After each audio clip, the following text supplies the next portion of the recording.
अभी उस दिन पार्क की बेंच पर एक पुरानी सी डायरी नजर आई तो उत्सुकतावश उठा ली। काफी देर बैठे रहने के बाद भी जब कोई दावेदार नहीं आया तो डायरी घर आ गई। दरअसल हर इंसान के मन में महिलाओं के वैनिटी बैग टटोलने और दूसरों की डायरी छिप कर पढ़ने की आदिम इच्छा तो होती ही है। डायरीकार ने डायरी में अपना पता ठिकाना लिखना जरूरी नहीं समझा, सिवाय अपने संक्षिप्त नाम के J.S. बिष्ट और शहर का नाम। शहर क्योंकि सभी कमोबेश एक से ही होते हैं, इसलिए यहां लिखकर फायदा ही क्या। होने को तो आदमी के नाम में भी ऐसा कौन सा शहर लगाए, फिर भी बता दिया। डायरी के अध्ययन से पता चला कि J.S. बिष्ट एक पढ़ा लिखा बेरोजगार नौजवान है जो रोजगार की तलाश में मारा मारा फिर रहा है। इसी तलाश से उत्पन्न अनुभव इस डायरी में दर्ज हैं। इस 150 पेजी डायरी का कपड़छान यहां प्रस्तुत है। कल 30 तारीख है। मैं क्या करूं? ठीक है, सुबह ट्यूशन पढ़ाकर मोटे पांडे को पकड़ूंगा। कई दिनों से गोली दे रहा है। जब जाओ हैं करता हुआ दांत दिखाएगा और अदालतों की तरह फिर कभी आने को कहता है। बेटा मंत्री जी से बात ही नहीं हो पाई, कहा इस बीच पता नहीं क्यों फोन नहीं मिल रहा, ऐसा करो तुम फला देना ना। अबे भैंसे, मैंने कब कहा कि मुझे अपना दामाद बना ले? इतना बड़ा कारोबार है, तू चाहे तो क्या एक आदमी को नहीं खपा सकता? हमदर्दी सगे बाप से बढ़कर दिखाने की कोशिश करता है। पिताजी भी कैसे कैसे लोगों से आशा रखते हैं, उन्हीं की वजह से इसकी शक्ल देखनी पड़ती है। ना मिलो तो किच किच। इस बार शीला ने ट्यूशन के पैसे नहीं दिए, कहती है दीदी की शादी है। कर ले भाई 100 रुपए में बहन की शादी, बल्कि कहे तो 101 का जुगाड़ और कर दूं, तू भी निपट ले। पढ़ने में मन तो मैं तेरा देखता नहीं, बस समय बिता रही है। मकसद तो तेरा भी ज्यादातर लड़कियों की तरह एक अच्छा दूल्हा पा जाना ही है। तुम लड़कियों की पढ़ाई लिखाई, सिलाई कढ़ाई, सितार, कथक, मार्शल आर्ट की ब्लैक बेल्ट, सबका एक यही तो मकसद होता है। नहीं, शादी से ऐतराज नहीं है, दुख इस बात का है कि तुम लड़कियां शादी के बाद स्वेटर बुनने और खाना बनाने के अलावा बाकी सब कलाएं भूल क्यों जाती हो। सी शेल्स ऑन द सी शोर, अख्तर साहब कहते हैं। इसे पढ़ने से उच्चारण ठीक होता है। पर क्या हुआ, उन्होंने तो मुझे फेल कर दिया। कैजुअल आर्टिस्ट भी नहीं बन पाया। आकाशवाणी। डायरी में स्थानीय स्तर पर काम करने वाली स्वयंसेवी संस्थाओं और नेताओं तथा उनके दुम छल्लों के पते और फोन नंबर भी लिखे हैं। कुछ पतों के आगे बच्चों की भाषा में, जिसे कहते हैं कुट्टम कुट्टा का चिन्ह अंकित है। डायरीकार बिष्ट जी को या तो उस व्यक्ति या संस्था से कोई उम्मीद नहीं रह गई, या हो सकता है कि वह नेता पार्टी का झंडा ओढ़कर महायात्रा पर निकल गया हो। मिर्जा साला असल नेता है। अकर्मण्यता, बेशर्मी और अपने बाप तक को चूरन चटा जाने की कला का ऐसा अद्भुत संगम एक ही व्यक्ति में बिरले ही देखने में आता है। अपने इन्हीं गुणों में वह कभी निश्चित ही चीफ मिनिस्टर बनेगा। 40 साल की उम्र में पालिका अध्यक्ष तो है ही। राह चलते मिलेगा तो यूं जाहिर करेगा जैसे मेरी सूरत में इसे अपना खोया हुआ बेटा मिल गया हो। कुछ इस तरह की बातें करेगा, बेटा तुम सुबह 7 बजे घर पर आ सकते हो, तुम्हारे लिए कुछ सोचा है, अकेले आना। 7 बजे पहुंचो तो पता चलेगा कि नेताजी सुबह 6 बजे ही राजधानी चले गए यकायक। चलो आज मियाँ का भी धोखा खत्म। पता चला कि नेताजी का तो काम ही यही है, अपने स्टाफ तक को उल्लू बना रखा है। सुनील ने बताया मिर्जा का तरीका। पिछले 1 साल एक दिन बाजार में मिल गया, कंधे पर हाथ रखकर किनारे ले गया। बोला, सुनील मियाँ तुम गरीब आदमी हो, मैं जानता हूँ कि इस छोटी सी तनख्वाह में तुम अपने भाई बहनों को कैसे पाल पढ़ा रहे हो, और शायद आर्थिक तंगी के कारण तुमने अभी तक शादी भी नहीं की। तुम पढ़े लिखे, काबिल और मेहनती आदमी हो। मैं तुम्हारे बारे में अक्सर सोचता हूँ कि जाने से पहले तुम्हारे लिए कुछ कर जाऊँ। ऑफिस में कंप्यूटर आने वाले हैं, तुम सीख लो झटपट। क्या समझे? बात लीक मत करना। इस स्टाफ में क्या चल रहा है जरा मुझे बताते रहा करो। करीब 6 महीने बाद खाए पिए में बात खुल गई। पता चला कि नेताजी ने ये बात अपने स्टाफ में सभी से कह रखी है। वाह रे मिर्जा, तेरी जय हो। डायरी में 700-800 रुपयों की देनदारी भी दर्ज है।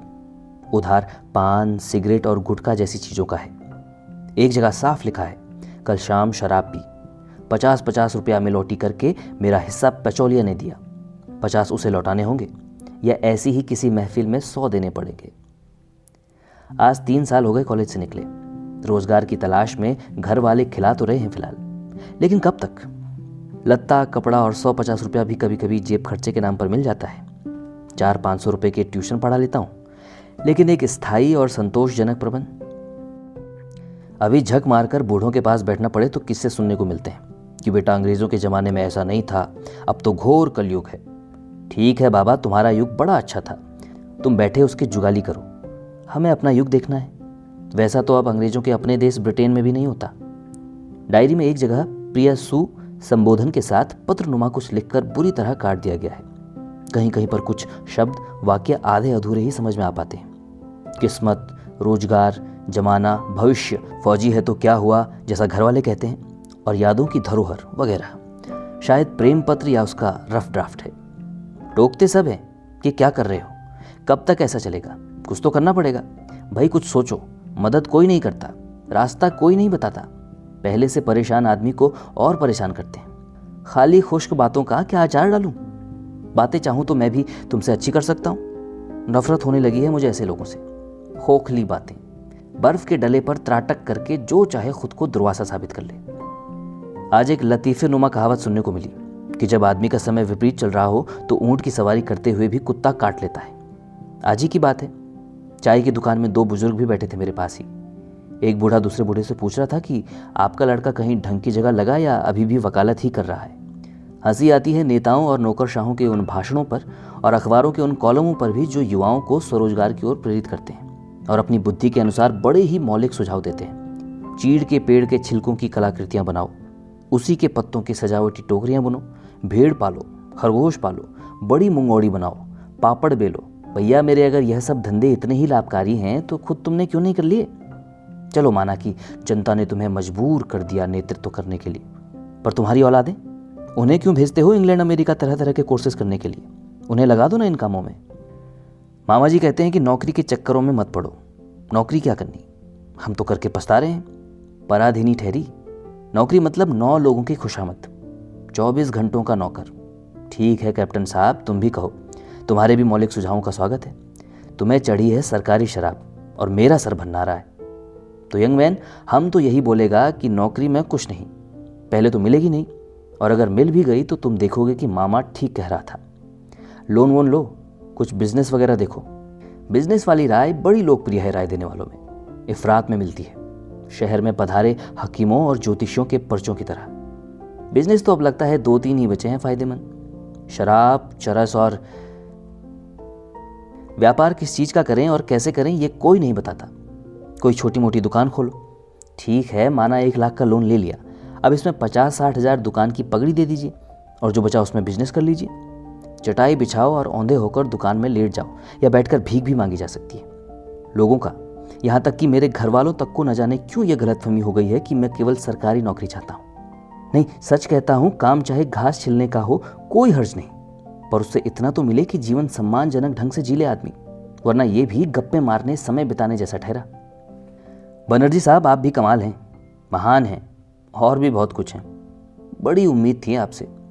कई लोगों ने राय दी थी कि आपसे मिल लूँ एक बार। मैंने खुद भी सुना था काफ़ी आपके बारे में। हमारे इलाके में लगभग एक छत्र राज करने वाले अखबारों में कुछ न कुछ छपता रहता है।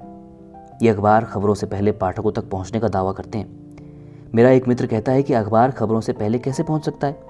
क्या अखबारों में अफवाहें छपती हैं? हम उन NGOs में नहीं हैं। पृथ्वी सम्मेलन में मैंने कहा था इस बात को।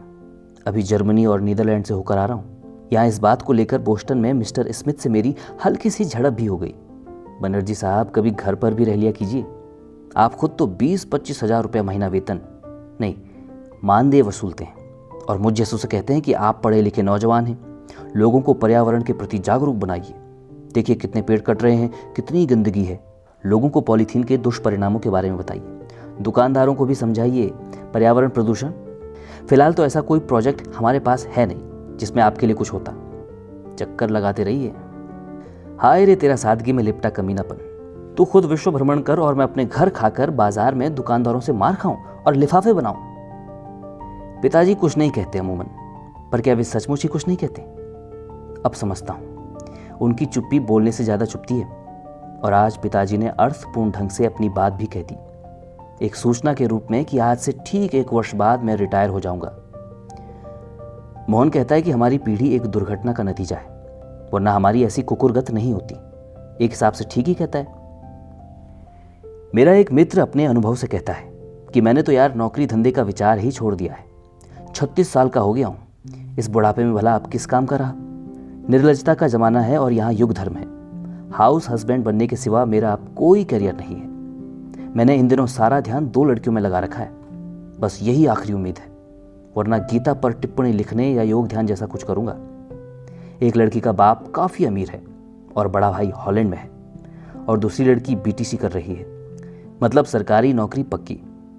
वैसे तुम्हारी तो अभी उम्र है, लगे रहो, कौन जाने दुर्घटनावश नौकरी मिल ही जाए और इंटरव्यू के बहाने थोड़ा देशाटन भी हो जाता है बाप के पैसों से। लगे रहो, एकदम इतना निराश होने की भी जरूरत नहीं। लेकिन मैं और कितने दिन जवान रह पाऊंगा। आज माँ ने कुछ जेवर दिखाए कि तेरी दुल्हन के लिए रखें। कभी एक महिला को कहते सुना था कि सोना बहुत दिनों तक इस्तेमाल ना हो तो रखे रखे उड़ने लगता है। बाजार में जो सोना मिलता है उसके बारे में तो पता नहीं, पर मैं अपने भीतर का सोना, जिसे आशा, उमंग और आत्मविश्वास कहते हैं, तेजी से उड़ता हुआ महसूस करने लगा हूँ। ये लेख लिखा था वरिष्ठ पत्रकार और व्यंग्यकार शंभू राणा ने। 12 मासा का एक कार्यक्रम आपको कैसा लगा कमेंट बॉक्स में ज़रूर बताइएगा और जुड़े रहें 12 मासा।